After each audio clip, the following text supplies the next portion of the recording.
I want to tell you something that happened to a family in a small town.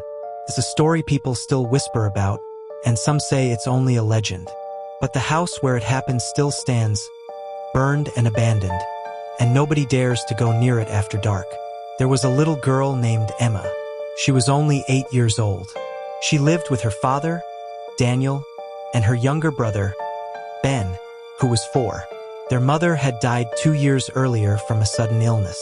Emma missed her mother terribly. Every night she dreamed of her voice, her soft hands, and the way she used to sing lullabies. Daniel loved his children, but he worked long hours. Before leaving for his night shifts, he always knelt in front of Emma and repeated the same words. "Don't open the door for anyone, especially not for the man with the black face." Emma didn't understand what that meant. A man with a black face? Was it soot? A mask? A shadow? Daniel never explained. He only made her promise over and over again. Emma nodded, but curiosity grew in her heart. One cold evening, after her father had gone to work, Emma sat with Ben in the living room. The old clock ticked loudly. Suddenly, there was a knock at the door. Her heart jumped. She remembered her father's warning.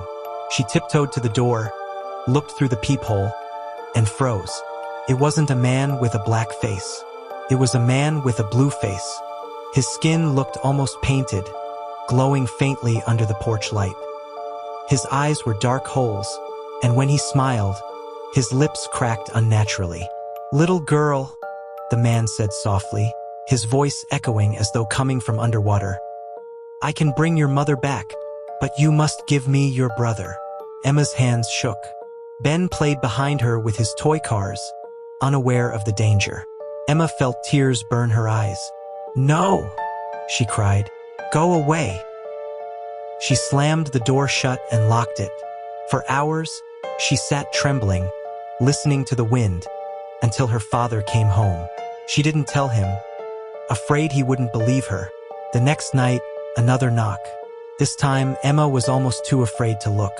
But she forced herself to peek through the peephole. A red-faced man stood outside. His skin looked raw as though burned. His smile stretched too wide, and his teeth were sharp and crooked. "Little girl," he whispered, "I can bring your mother back, but I will take your father in exchange." Emma's chest tightened. She shook her head violently.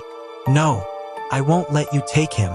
She slammed the door again, but this time she told her father everything when he returned. Daniel grew pale, his hands trembling as he held her shoulders. "You must never open that door," he said. "Not for anyone, not for any reason. Do you understand?" Emma nodded, but deep inside, the longing for her mother grew stronger. The next evening, after Daniel left for work, the house was silent again. Emma tried to distract Ben with bedtime stories, but the ticking clock grew louder, and then came the knock. Slow, heavy, terrifying. Her whole body froze, but something pulled her toward the door. She leaned into the peephole, and her breath caught. This time it wasn't blue. It wasn't red. It was the man with the black face. His skin was darker than night, featureless, like a hole in reality. Yet his eyes shone like burning coals. "Little girl," the voice came, low and deep, vibrating through the wood. "I can bring your mother back, and I will not take your brother or your father." Emma's heart pounded. She wanted so badly to believe him. Her hands trembled as she unlocked the chain, then the deadbolt. The man stepped inside. His presence filled the small home, making the air heavy. The shadows seemed to move with him. He crouched to her level, his face close to hers. "I only want one thing," he whispered. Emma's voice cracked. "What? You?" Before she could scream, his shadow spilled across the floor like liquid. It swallowed her feet, then her legs, pulling her into the darkness.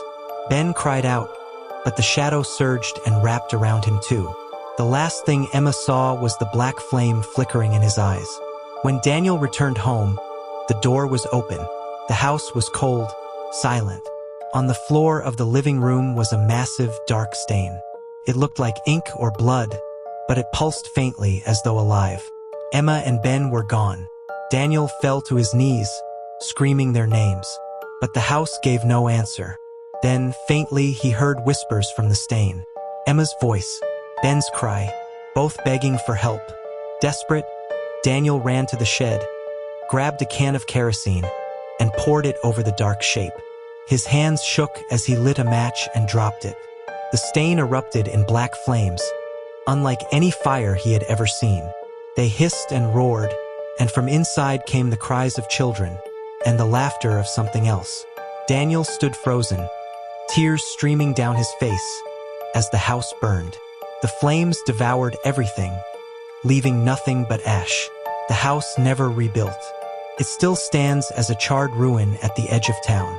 Neighbors whisper about the screams they sometimes hear at night, drifting from the empty windows.